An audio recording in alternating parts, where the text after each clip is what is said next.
रूस यूक्रेन युद्ध का आज 21वां दिन हो चला है। यूक्रेन की सेना की बैरिकेडिंग को लागने की कोशिश करने वाली रूसी सेना को भारी पड़ गई है। आशंका जताई गई है कि यूक्रेन की बिछाई लैंड माइन से टकराने की वजह से टैंक में धमाका हुआ और उसके परखच्चे उड़ गए। यूक्रेन की तरफ से जारी किए गए एक वीडियो में रूसी सेना का टैंक बर्फ से पटे रास्ते पर आगे बढ़ता हुआ दिखाई दिया और इससे पहले कि वो अपनी मंजिल तक पहुंच पाता, उसमें अचानक से धमाका हो गया और दावा किया जा रहा है कि वो यूक्रेन की सेना की बिछाए गए विस्फोटक से जाकर टकरा गया, जिसकी वजह से उसमें आग लग गई। और हालांकि ये वीडियो कहां का है इसकी अभी जानकारी सामने नहीं आ पाई है, लेकिन इस हमले में टैंक में मौजूद रूसी सैनिकों के बचने की कोई उम्मीद नजर नहीं आई। और तस्वीरें आप देख रहे हैं, तस्वीरें यूक्रेन की ओर से जारी की गई हैं और भीषण आग इस पूरे के पूरे टैंक के परखच्चे उड़ गए हैं और काला धुआं आसमान में उठता हुआ भी नजर आ रहा है। और उसके बाद ये आशंका जताई जा रही है कि आखिर इसके अंदर जो भी व्यक्ति मौजूद होगा रूसी सैनिक, वो बचे नहीं होंगे, क्योंकि ये बॉर्डर क्रॉस करने की कोशिश कर रहे थे और यहाँ पर लैंड माइन्स बिछाई गई थी यूक्रेन की सेना की ओर से, और जैसे ही टैंक उससे टकराता है उसके परखच्चे उड़ जाते हैं। और रूस यूक्रेन युद्ध से जुड़ी बड़ी खबर आ रही है। यूक्रेन की मीडिया के हवाले से बड़ी खबर आ रही है। यूक्रेन का दावा है कि उनकी फौज ने रूस के एक और मेजर जनरल को मार दिया है। मेजर जनरल का नाम ओलेग मितेव बताया जा रहा है। वो 150वीं मोटराइज्ड राइफल डिवीजन के कमांडर थे और 21 दिनों की युद्ध में रूस के ये तीसरे मेजर जनरल हैं जिनकी मौत की खबर है इस लड़ाई में। तस्वीर भी हम आपको दिखा रहे हैं। ये मेजर जनरल है, रूसी मेजर जनरल, जिनको कि युद्ध के लिए, इस लड़ाई के लिए, इस जंग के लिए यूक्रेन में भेजा गया था, लेकिन अब इनकी मौत की खबर सामने आ रही है। कीव अब रूस की पकड़ से यानी ज्यादा दूर नहीं है। बस यूं समझ लीजिए कि पुतिन के जाल में कीव किसी मछली की तरह फंस चुका है। उसे बस बाहर निकालना बाकी है। ऐसा इसलिए क्योंकि जिस कीव पर कब्जा जमाने के लिए रूस बीते 20 दिन से जुटा हुआ है, जिस कीव को हथियाने के लिए उसकी फौज का 64 किलोमीटर लंबा काफिला बीते 2 हफ्तों से आगे बढ़ रहा है, अब उस कीव पर अपना झंडा फहराने के लिए पुतिन ने एकदम फुल प्रूफ प्लान बना लिया। वो भी एक नहीं बल्कि 4। पुतिन ने कीव पर कब्जे की 4 रणनीतियां बनाई।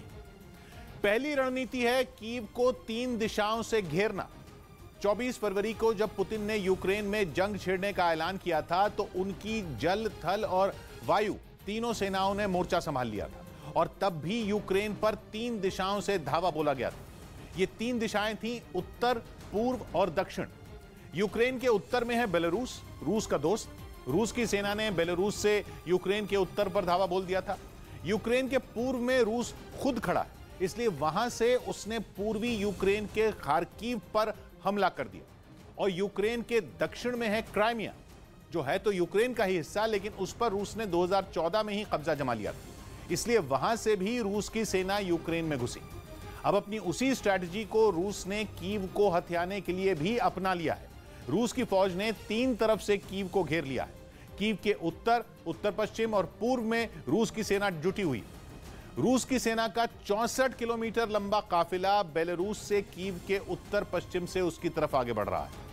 लेकिन अब रूस की सेना ने कीव के उत्तर में चेर्नोबिल, पूर्व में प्रिलू के शहर और उत्तर पश्चिम में कोरस्ते शहर की तरफ से उस पर ताबड़तोड़ हमले। अभी तक रोजाना खबरें आ रही हैं कि पुतिन की पलटन कीव से बस चंद किलोमीटर दूर ही रह गई है। वो उसके बाहरी हिस्से पर घात लगाए बैठी है। लेकिन अब कहा जा रहा है कि पुतिन ने अपनी सेना को कीव का किला ढाने का अल्टीमेटम दे दिया है। यही वजह है कि रूस की सेना पुतिन के गुस्से को झेलना नहीं चाहती, इसलिए वो एक ही रणनीति के भरोसे नहीं है।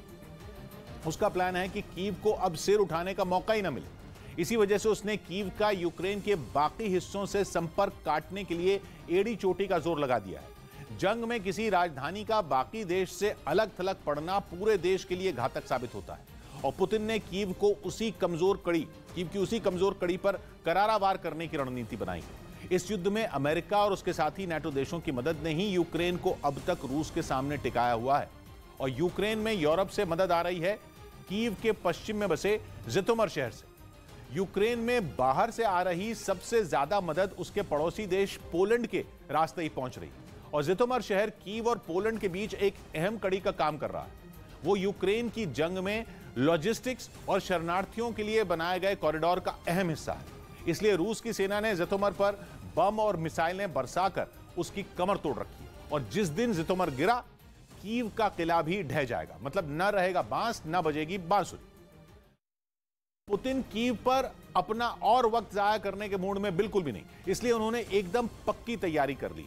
और इस तैयारी में पुतिन की तीसरी रणनीति बेहद अहम है, क्योंकि सिर्फ आधुनिक हथियारों के बूते ही जंग नहीं जीती जाती, उन्हें चलाने वाले जवान भी बहुत जरूरी होते हैं। एक आंकड़े के मुताबिक 20 दिन पहले जब रूस ने यूक्रेन पर हमला किया था तो उसके 1,90,000 सैनिकों ने यूक्रेन की जमीन पर कदम रखे। इसमें लगभग 60% फौजी बेलारूस से कीव की तरफ बढ़े थे और बाकी सैनिक यूक्रेन के पूर्व और दक्षिणी हिस्सों में घुसे थे। लेकिन अब पुतिन ने अपने ज्यादातर सैनिकों को कीव में लड़ाई लड़ने के लिए शिफ्ट कर दिया है। दावा किया जा रहा है कि अब रूस की सेना के 60% से भी ज्यादा जवान कीव में तैनात हैं। सैनिक भी कम ना पड़े, इसके लिए भी रूस ने कमर कस ली है। कीव पर कब्जा करने के लिए रूस सीरिया के लड़ाकों को भी मैदान में उतारने को तैयार है। खबर है कि इन लड़ाकों को कीव में मौजूद राष्ट्रपति भवन पर कब्जा करने का काम सौंपा गया है। रूस सीरिया में राष्ट्रपति बशर अल असद की सरकार का समर्थन कर रहा है। वहां 11 साल से चल रहे गृह युद्ध में सीरिया के लड़ाके अपना लोहा मनवा चुके हैं। ऐसे में अब रूस यूक्रेन में उनकी मदद लेने जा रहा है। और इस वक्त की बड़ी खबर आ रही है, नेटो प्रमुख जेन्स स्टोलनबर्ग ने रूस पर बहुत बड़ा आरोप लगाया है। उनका कहना है कि रूस यूक्रेन में रासायनिक हथियार से हमले की तैयारी कर रहा है। नेटो प्रमुख का कहना है कि रूस किसी फॉल्स फ्लैग ऑपरेशन कर यूक्रेन पर रासायनिक हमले को अंजाम दे सकता है। तो इस वक्त की बड़ी खबर आप देख रहे हैं, यूक्रेन पर रूस का झूठ सामने आ गया है, क्योंकि लगातार रूस आक्रामक रवैया यूक्रेन को लेकर अपनाया हुआ है। ऐसे में नेटो प्रमुख का रूस पर बहुत बड़ा दावा है। They claimed they did not plan to invade Ukraine, but they did.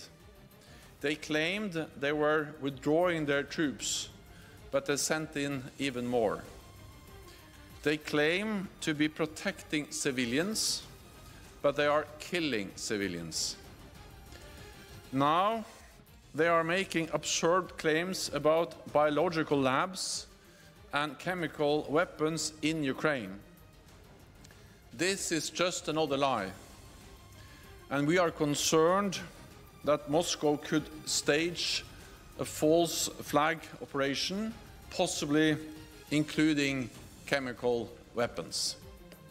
रूसी सेना की मिसाइलों ने पहले से ही कीव में भीषण तबाही मचाई हुई। यूक्रेन ने दावा किया कि 20 दिन से कीव पर कब्जे की कोशिश में जुटे रूस ने अब उसके रिहायशी इलाकों पर भारी बमबारी शुरू कर दी। और इस बार रूस की मिसाइल का निशाना कीव के स्लेतोसिंस्की इलाके की एक 15 मंजिला इमारत बनी। हमले के बाद पूरी इमारत में आग लग गई। इमारत की कई मंजिलों से आग की ऊंची ऊंची लपटें निकलती दिखाई दी। वहां से निकले धुएं ने पूरी बिल्डिंग को काले रंग से रंग दिया।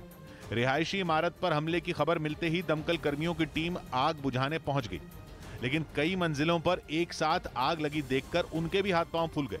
जैसे जैसे वक्त गुजरता गया, इमारत में लगी आग और भीषण होती गई। इसके बाद ऊंची सीढ़ियों की मदद से ऊपर पहुंचे दमकल कर्मियों ने वहां पानी की बौछारें छोड़नी शुरू कर दी, लेकिन बिल्डिंग में लगी आग बुझने की बजाय और भड़कती गई और उसने कई और मंजिलों को अपनी चपेट में ले ली। बताया गया कि हमले के वक्त इमारत में करीब 40 लोग मौजूद थे, जिन्हें जिंदा बाहर निकालकर लाना रेस्क्यू टीम के लिए किसी चुनौती से कम नहीं रहा। एक तरफ इमारत में लगी आग को बुझाने के लिए पानी की बौछारें छोड़ी जा रही थी, दूसरी तरफ वहां फंसे लोगों को निकालने का काम भी जारी था। वहां दमकल कर्मियों ने सीढ़ियों की मदद से बिल्डिंग के ऊपरी मंजिल पर फंसे लोगों को निकाला, जिनमें कई बुजुर्ग शामिल रहे। जान बच जाने पर एक महिला तो इतनी भावुक हो गई कि वो एक दमकल कर्मी के गले लगकर रोने लगी। कई घंटों की कोशिश के बाद इमारत में लगी आग को बुझा लिया गया। बताया गया कि रिहायशी इमारत पर हुए रूस के इस हमले में 2 नागरिकों की मौत हो गई, जबकि 35 लोगों को बचा लिया गया।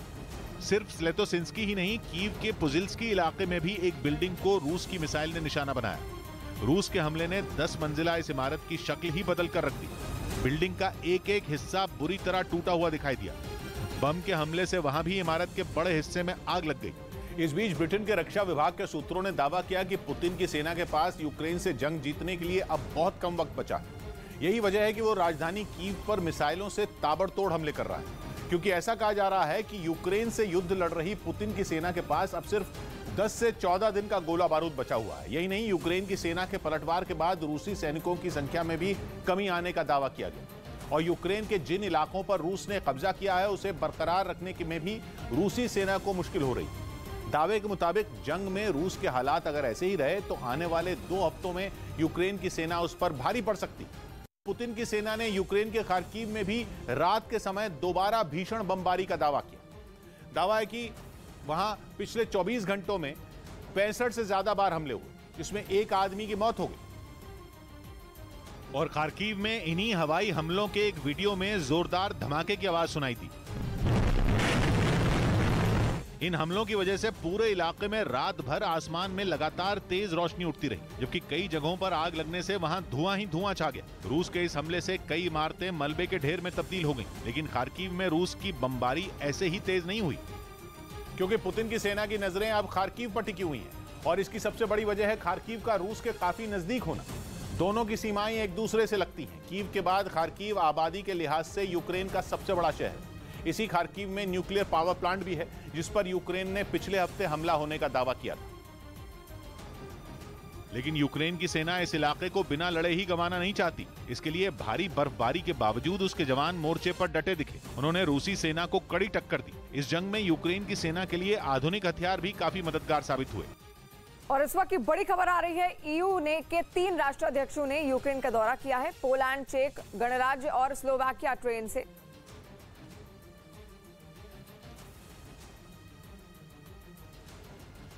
पोलैंड, चेक, स्लोवाकिया के पीएम का दौरा हुआ है और तीनों पीएम ट्रेन से कीव पहुंचे हुए हैं। और ये आपको बता दें कि लगातार जिस तरीके से तनाव की स्थिति बनी हुई है रूस और यूक्रेन के बीच में, ऐसे में ये दौरा अहम माना जा रहा है। चेक गणराज्य और स्लोवाकिया ट्रेन से यूक्रेन की राजधानी कीव पहुंचे। रूस ने हवाई हमलों में यूक्रेन की सेना के कई टैंकों को तबाह करने का दावा किया। यह हवाई हमला कहां किया गया इसका तो पता नहीं चल पाया, लेकिन इसका एक वीडियो रूस के रक्षा मंत्रालय की तरफ से जारी किया गया, जिसमें रूसी सेना के हवाई हमले के बाद एक रिहायशी इलाके से आग का बहुत बड़ा गोला उठता दिखाई दिया, जिसे देखकर ऐसा लगा कि वहां बहुत बड़ा बम फट गया हो और उसके बाद पूरा इलाका धुएं के गुबार में ढक गया। इससे पहले रूसी सेना का एक जंगी हेलीकॉप्टर निशाना साधकर यूक्रेन की सेना के टैंकों पर गाइडेड मिसाइल दागता दिखाई दिया और जैसे ये मिसाइल जमीन पर मौजूद अपने टारगेट तक पहुंची, वहां बड़े धमाके के साथ कुछ टैंक ध्वस्त हो गए। कई मौकों पर तो दुश्मन के ठिकानों को निशाना बनाने के लिए ये हेलीकॉप्टर जमीन के इतने करीब आ गए कि उन्हें देखकर ऐसा लगा जैसे उन्होंने लैंडिंग कर ली हो। वहीं तय समय में अपने मिशन को अंजाम देने के बाद रूस के ये जंगी हेलीकॉप्टर एक एयरबेस पर सुरक्षित लैंडिंग करते दिखाई दिए। यूक्रेन के साथ 20 दिन से जारी जंग के बीच रूस ने खेरसोन के पूरे इलाके पर कब्जे का ऐलान कर दिया। रूस ने दावा किया कि खेरसोन पर कब्जा जमाकर उसने यूक्रेन को बड़ी चोट पहुंचाई। और रूस की सेना ने सबूत के तौर पर एक वीडियो भी जारी किया, जिसमें खेरसोन का पूरा इलाका खाली दिखाई दिया। वहां एक जगह रूस के कुछ सैनिक मोर्चा लिए खड़े नजर आए, जबकि वीडियो बना रहा सैनिक जैसे जैसे आगे बढ़ता गया, वहां जंग से मची तबाही के निशान दिखाई दिए। सड़क के किनारे कहीं यूक्रेन की सेना के टैंक तो कहीं बख्तरबंद गाड़ियां रूसी हमले की मार से बुरी तरह टूटी हुई दिखी। एक जगह तो कई मकान बमों की मार से धराशायी नजर आए। 5 военно-воздушных сил Украины. 1 вертолет Ми-8. हालांकि 20 दिन से चल रहे युद्ध में यूक्रेन की सेना ने भी खेरसोन को बचाने में कोई कोर कसर नहीं छोड़ी, लेकिन रूसी सेना ने उन्हें खदेड़कर वहां कब्जे का ऐलान कर दिया। और इस वक्त की बड़ी खबर सामने आ रही है, मिकोलाइव के तेल डिपो को रूस ने उड़ा दिया है और रूसी गोलीबारी में एक बम तेल डिपो पर गिरा। इसके बाद बड़े धमाके के बाद काला धुआं का गुबार आसमान की तरफ उठता हुआ दिखाई दिया और रात के अंधेरे में ये आग बेहद भयानक दिख रही थी। ऐसा लग रहा था कोई ज्वालामुखी फटा हो। धुएं की वजह से शहर में रहने वाले लोगों को सांस लेने में परेशानी हो रही है और लोगों से घरों की खिड़की और दरवाजे बंद रखने की अपील भी की गई। तस्वीरें भी आप देख लीजिए। महायुद्ध का आज 21वां दिन हो चला है, लेकिन अब भी लगातार बमबारी जारी है, गोलीबारी जारी है और ऐसे में भयानक विस्फोट होता है। रूस ने दावा किया कि यूक्रेन के हमले में भारी नुकसान पहुंचने के बावजूद उसका एक सुखोई विमान सुरक्षित लौटने में कामयाब रहा। बाद में इस लड़ाकू विमान का वीडियो रूस के रक्षा मंत्रालय की तरफ से जारी किया गया, जिसमें दिखा कि यूक्रेन की मिसाइलों ने रूस के इस सुखोई विमान को बुरी तरह तोड़फोड़ दिया था। विमान के चारों तरफ हमले के निशान साफ दिखाई दिए, लेकिन ज्यादा नुकसान उसके पिछले हिस्से में नजर आया, जिससे यह अंदाजा लगाया गया कि उस पर पीछे से हमला किया गया होगा। उसका एक इंजन तो पूरी तरह तबाह हो चुका था, यानी दूसरे इंजन के सहारे ये विमान किसी तरह हमलों से बचता हुआ रूस के सैन्य ठिकाने तक पहुंच सका। ब्रिटेन ने यूक्रेन के मिलिट्री बेस में रूसी जासूसों की घुसपैठ का शक जताया और यह शक 2 दिन पहले पोलैंड बॉर्डर के पास लवीव शहर में पश्चिम यूक्रेन के एक मिलिट्री बेस पर हुए हवाई हमलों के बाद जताया गया, जिसको लेकर ब्रिटेन को आशंका है कि रणनीति के तहत रूस ने इस मिलिट्री बेस पर मौजूद विदेशी लड़ाकों के ग्रुप में अपने जासूसों को शामिल करवाया, जिन्होंने पोलैंड और यूक्रेन बॉर्डर के पास मौजूद इस बेस पर हवाई हमले से पहले पूरे इलाके की सटीक जानकारी रूस को मुहैया करवाई। और यह शक उस वक्त और गहरा गया जब यूक्रेन की सेना के गार्ड ने मिलिट्री बेस पर हमलों से ठीक पहले से एक संदिग्ध को लैपटॉप के साथ भागते हुए देखने का दावा किया। इन हमलों में मारे गए 35 लोगों में कई ब्रिटिश लड़ाकों के भी मारे जाने की खबर आई थी, जिसके बाद ब्रिटेन की खुफिया एजेंसियों ने इसकी जांच शुरू की। और इस वक्त की बड़ी खबर आ रही है, युद्ध के बीच यूक्रेन में पार्लियामेंट के इमरजेंसी सेशन का बुलाया गया है और इस इमरजेंसी बैठक में 425 में से 350 एमपी मौजूद रहेंगे। सभी एमपी ने पार्लियामेंट में खड़े होकर नेशनल एंथम भी गाया। उन्होंने अपने ऊपर लगे कायर के इल्जाम से इनकार किया और रूस के खिलाफ लड़ने की बात कही। और इस सेशन के बाद ज़ेलेंस्की यूक्रेन में और ताकतवर हो गए हैं, क्योंकि अब फैसले को पीछे पार्लियामेंट खड़ा है। यूक्रेन की सेना ने रूस पर जवाबी कार्रवाई से जुड़ा एक वीडियो जारी किया, जिसके जरिए यह दावा किया गया कि यूक्रेन रात के अंधेरे में भी रूसी हमलों का मुंह तोड़ जवाब दे रहा है। और सामने आए इस वीडियो में यूक्रेन की तोपें आसमान में गोले दागती नजर आई। यूक्रेन ने मिसाइल बरसाते रूस के लड़ाकू विमानों को निशाना बनाया और आसमान में इतने गोले दागे जिनकी गिनती कर पाना मुश्किल हो गया। इस जवाबी कार्रवाई से वो पूरा इलाका न केवल गूंज उठा, बल्कि धमाकों की रोशनी ने रात के अंधेरे को भी थोड़ी देर के लिए खत्म कर दिया। हालांकि ये पता नहीं चल पाया कि ये वीडियो किस इलाके का है। रूस को कांटे की टक्कर दे रही यूक्रेन की फौज ने मारियोपोल शहर में रूस के कई टैंकों को तबाह कर दिया, जिसका वीडियो यूक्रेन सरकार की तरफ से जारी किया गया, जिसमें साफ दिखा कि रॉकेट लॉन्चर के जरिए पहले मारियोपोल के एक इलाके में खड़े रूस के कुछ टैंकों को निशाना बनाया गया और फिर मिसाइलों की बरसात की गई। यूक्रेन के इस हमले में रूस के कई टैंकों के परखचे उड़ गए। हमले के दौरान एक टैंक से तो उसके पुर्जे इस तरह गिरते चले गए जैसे कोई खिलौना हो। रूसी फौज के टैंकों को तबाह करने के बाद की कुछ सैटेलाइट तस्वीरें भी सामने आईं, जिनमें जिस जगह पर रूस के टैंकों को नेस्तनाबूद कर दिया गया वहां से धुआं उठता नजर आया। साथ ही आसमान से ली गई इन तस्वीरों में कुछ जगहों पर आग भी लगी दिखी। वहीं रूस को कांटे की टक्कर दे रही यूक्रेन की फौज ने मारियोपोल शहर में रूस के कई सारे टैंकों को तबाह कर दिया है, जिसका एक वीडियो यूक्रेन सरकार की तरफ से भी जारी किया गया है। वहीं खेरसोन में कब्जे के बाद पहली बार रूसी सेना का काफिला कैमरे में कैद हुआ और इस वीडियो में रूस की सेना का वाहन तेजी से हाईवे पर जाते हुए दिखाई दे रहा है। रूस की हर गाड़ी पर जेड लिखा हुआ है। पुतिन ने यूक्रेन के खिलाफ युद्ध का सिंबल जेड लिखा रखा है। और तस्वीरें भी आप देख रहे हैं। यूक्रेन की सेना ने मारियोपोल इलाके में रूस के एक और मेजर जनरल को मारने का दावा किया। यूक्रेन के मुताबिक अब तक रूस के 3 बड़े अफसरों की जंग के मैदान में जान चली गई, जिसे रूस के लिए एक बड़ा झटका माना जा रहा है। यूक्रेन की सेना ने मारियोपोल में जंग के बीच मारे गए रूसी मेजर जनरल की तस्वीर सोशल मीडिया पर शेयर की, जिसमें जमीन पर बिखरी बर्फ के बीच उनका शव पड़ा दिखा। इसके बाद यूक्रेन के जवानों ने वहां तबाह हो चुके रूसी सेना के टैंकों की छानबीन की। उन्होंने एक एक कर दुश्मनों के हथियार और गाड़ियों की बारीकी से तलाशी ली। फिर अपने दुश्मनों के खात्मे के बाद यूक्रेन के कुछ जवान खुशी मनाते भी दिखे। इससे पहले भी यूक्रेन ने रूसी सेना के मेजर जनरल विताली गेरेस्मा और आंद्रेई सुकोवेत्सी के जंग में मारे जाने का दावा किया था। यूक्रेन की सेना ने जंग में रूस की आर्मी के कुछ जवानों को बंदी बनाने का दावा किया।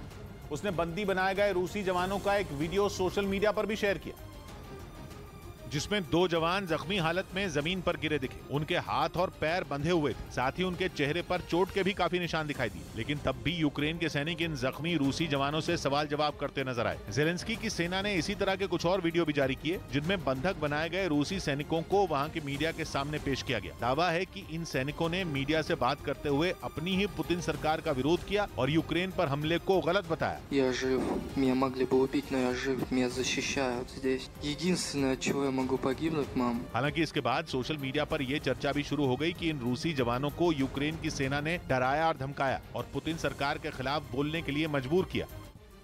और इस वक्त की एक और बड़ी खबर आ रही है। रूसी कब्जे वाले मारियोपोल शहर से दिल दिला देने वाली तस्वीर सामने आई, जिसमें रूस की टैंक एक निहत्थे आम आदमी पर गोले बरसाते हुए दिखाई दे रहे हैं। यूक्रेन की मीडिया इसे रूसी सेना का नरसंहार बता रही है। ऐसे में आरोपों पर आज रूस के खिलाफ इंटरनेशनल कोर्ट में सुनवाई होनी है। इंटरनेशनल कोर्ट में आज सुनवाई होनी है, लेकिन उससे पहले ये तस्वीरें बेहद डराने वाली है, जहां पर एक टैंक को आप देख सकते हैं और लगातार ये एक आम नागरिक पर गोलीबारी करता हुआ दिखाई दे रहा है। तस्वीरें आप देखिए, डराने की कोशिश की जा रही है। आम नागरिक हो या फिर वहां पर कोई भी हो, उन सभी के भीतर दहशत पैदा करने की कोशिश रूस की सेना की ओर से।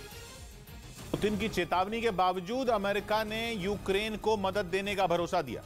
2 दिन पहले रूस ने कहा था कि अगर अमेरिका ने यूक्रेन को हथियार देने बंद नहीं किए तो उसे बुरे परिणाम भुगतने होंगे।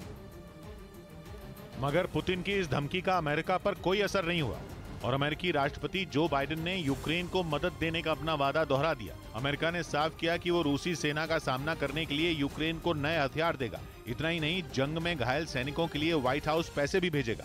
इन पैसों से सिपाहियों के लिए दवा और खाने का इंतजाम किया जाएगा। साथ ही अमेरिका ने यूक्रेन से पलायन करने वाले लोगों के लिए भी अपने दरवाजे खोलने का ऐलान किया। इन सबके बीच अमेरिका ने यूएन और कई एनजीओ के जरिए भी यूक्रेन की मदद करने की बात कही। और पंजाब को आज भगवंत मान के रूप में नया मुख्यमंत्री मिल जाएगा। आम आदमी पार्टी के नवनिर्वाचित विधायक भगवंत मान शहीद आजम भगत सिंह के पैतृक गांव खटखड़ कला में पंजाब के मुख्यमंत्री पद की शपथ लेंगे। भगवंत मान ने लोगों से बड़ी संख्या में शपथ ग्रहण में शामिल होने की अपील भी की है और साथ ही लोगों से कहा है कि वो पीली पगड़ी या पीली शॉल में आए ताकि खटखड़ कला को बसंती रंग में रंगा जा सके।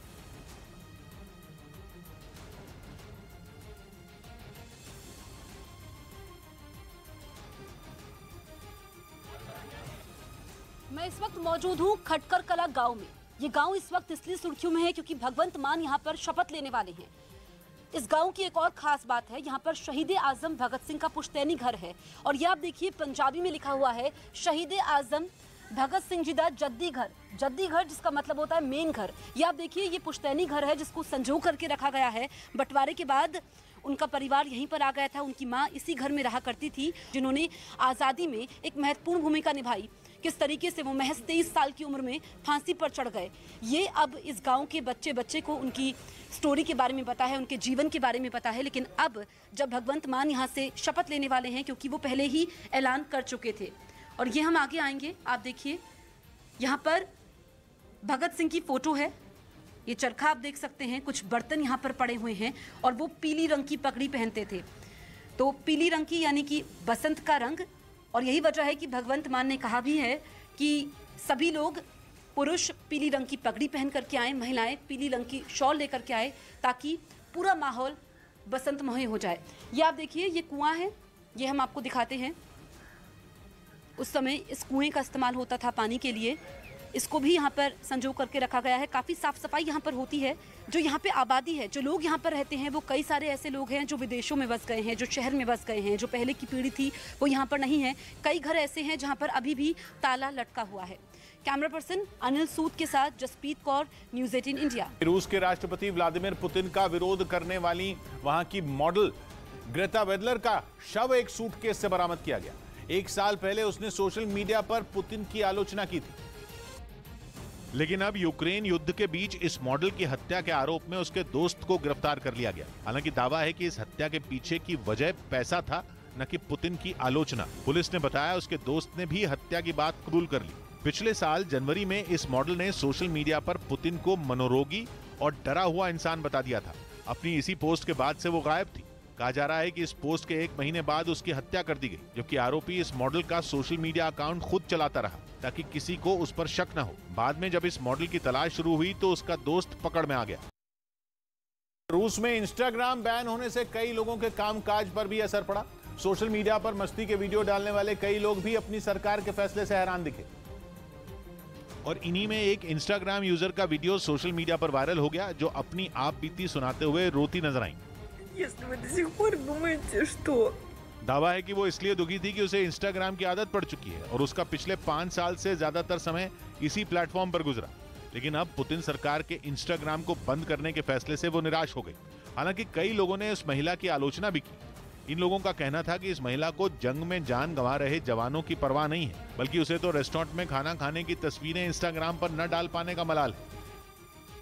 और युद्ध के 21वें दिन यूक्रेन ने रूस को भारी नुकसान का दावा किया है। यूक्रेन के मुताबिक उसका ये कहना है कि वो रूस को ये जंग इतनी आसानी से नहीं जीतने देगा। यूक्रेन का दावा है कि उसने 13,500 रूसी सैनिक मार गिराए हैं, रूस के 81 विमान मार गिराए और रूस के 95 हेलीकॉप्टर तबाह कर दिए गए हैं। रूस की 404 टैंक यूनिट नष्ट कर दी गई हैं और रूस की 150 तोप तबाह कर दी गई हैं। रूस के 64 मल्टीपल लॉन्च रॉकेट सिस्टम तबाह कर दिए हैं। रूस की 1279 बख्तरबंद गाड़ियों को तबाह कर दिया गया है और रूस के 640 दूसरे वाहन तबाह कर दिए हैं। 9 रूसी ड्रोन नष्ट करने का भी दावा उसकी ओर से किया जा रहा है। वहीं रूस की 3 नाव भी तबाह की हैं, ये कहना है यूक्रेन का। और रूस के 60 फ्यूल टैंक नष्ट करने का दावा भी यूक्रेन का है।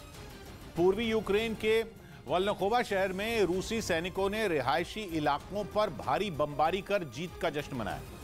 रूस ने पिछले हफ्ते अपने समर्थन वाले अलगाववादियों की मदद से इस शहर पर कब्जे का दावा किया था और वहां से जो तस्वीरें सामने आई उनमें एक टैंक रिहायशी इमारतों को निशाना बनाकर गोलों की बरसात करता दिखाई दिया। इस भीषण बमबारी से पूरा इलाका थर्रा उठा और वहां चारों ओर धुआं फैल गया। सुनसान सड़क पर फर्राटा भर रहे इस टैंक पर बने जेड साइन से उसके रूसी सेना के होने का अंदाजा लगाया गया और काफी देर तक उसके जरिए रिहायशी इमारतों पर गोले दागने का सिलसिला जारी रहा। यही नहीं, इस बमबारी को कैमरे में रिकॉर्ड करने के दौरान एक सैनिक धमाकों पर ठहाके लगाता भी दिखाई दिया।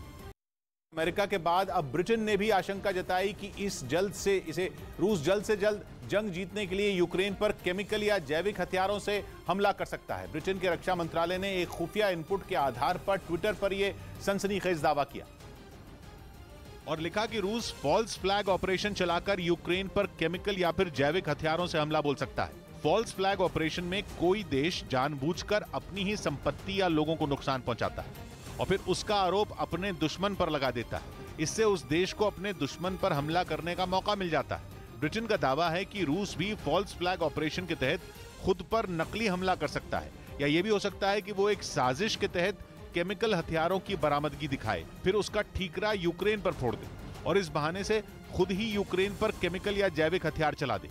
हालांकि अपने दावे को सही ठहराने के लिए ब्रिटेन के रक्षा मंत्रालय ने कोई सबूत पेश नहीं किया, लेकिन रूस यूक्रेन की इस जंग में दावे और आरोप एक तरफा ही नहीं है, वो दूसरी तरफ से भी जारी। रूस भी आरोप लगा चुका है कि यूक्रेन अमेरिका की फंडिंग लेकर अपने यहां जैविक हथियार बना रहा है। इन आरोपों को तब और दम मिल गया जब अमेरिका की पूर्व सांसद तुलसी गैबर्ड ने यूक्रेन में अमेरिका के पैसों से चलाई जा रही करीब 2 दर्जन बायोलैब के खतरे में होने का दावा किया, जिसके लिए उन्होंने ट्विटर पर अपना एक वीडियो शेयर किया जिसमें वो ये दावा करती नजर आई कि यूक्रेन में अमेरिका की फंडिंग से चलने वाली 25 से 30 बायोलैब हैं, जिन पर अगर जरा सी भी आंच आई तो उनमें मौजूद जानलेवा कीटाणु पूरी दुनिया में फैल जाएंगे और कोरोना जैसी दूसरी महामारियां कहर मचा देंगी। These labs need to be shut down immediately and the pathogens that they hold need to be destroyed.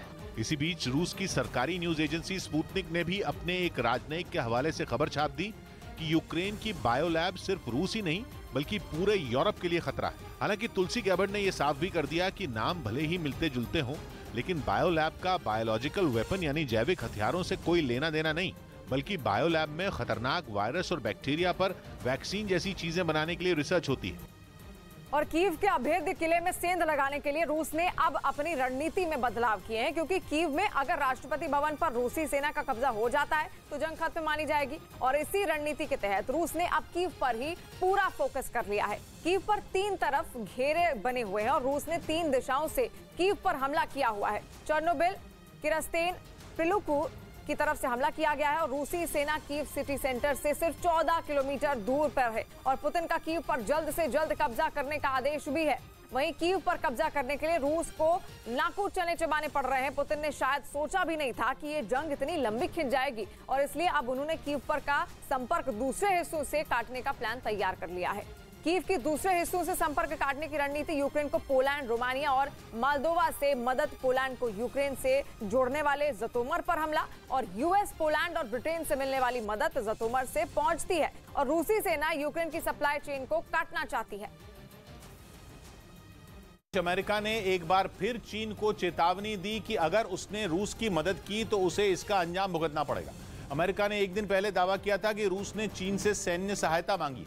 ये दावा ऐसे समय किया गया जब इटली की राजधानी रोम में अमेरिका के राष्ट्रीय सुरक्षा सलाहकार और चीन के बड़े नेताओं की मुलाकात होने वाली थी। और मुलाकात के अगले दिन अमेरिका ने फिर वही बात दोहराई। यही नहीं, अमेरिका ने चीन को ये चेतावनी दे डाली कि अगर उसने रूस की मदद की तो वो प्रतिबंध झेलने के लिए तैयार रहे। That should they provide military or other assistance that of course violates sanctions or supports the war effort, that there will be significant consequences. America ने लगातार दूसरे दिन चीन को चेतावनी दी, जिस पर उसने जवाब दिया। वहां की मीडिया की ओर से एक ट्वीट में चीन के रक्षा मंत्री का बयान सामने आया, जिसमें उन्होंने अमेरिका से दो टूक कहा कि वो रूस के चक्कर में चीन के अधिकारों को नुकसान न पहुंचाए। चीन ने अमेरिका को महामारी से टूट चुकी दुनिया की अर्थव्यवस्था का भी हवाला दिया। अमेरिका के राष्ट्रीय सुरक्षा सलाहकार ने एक दिन पहले दावा किया था कि पुतिन ने जिनपिंग से हथियार और आर्थिक मदद मांगी है और कहा था कि यूक्रेन में रूस की सेना की हालत खराब हो रही है। यही नहीं, अमेरिका की मीडिया ने दावा किया कि रूस ने चीन से अपनी सेना के लिए 5 चीजें मांगी, जिनमें जमीन से हवा में मार करने वाली मिसाइल शामिल है। दावा किया गया कि इसके अलावा रूस ने चीन से ड्रोन और खुफिया विभाग का सामान भी मांगा है। अमेरिका का कहना है कि रूस ने चीन से अपनी सेना के लिए बख्तरबंद गाड़ियों और रेडी टू ईट फूड की भी डिमांड की है।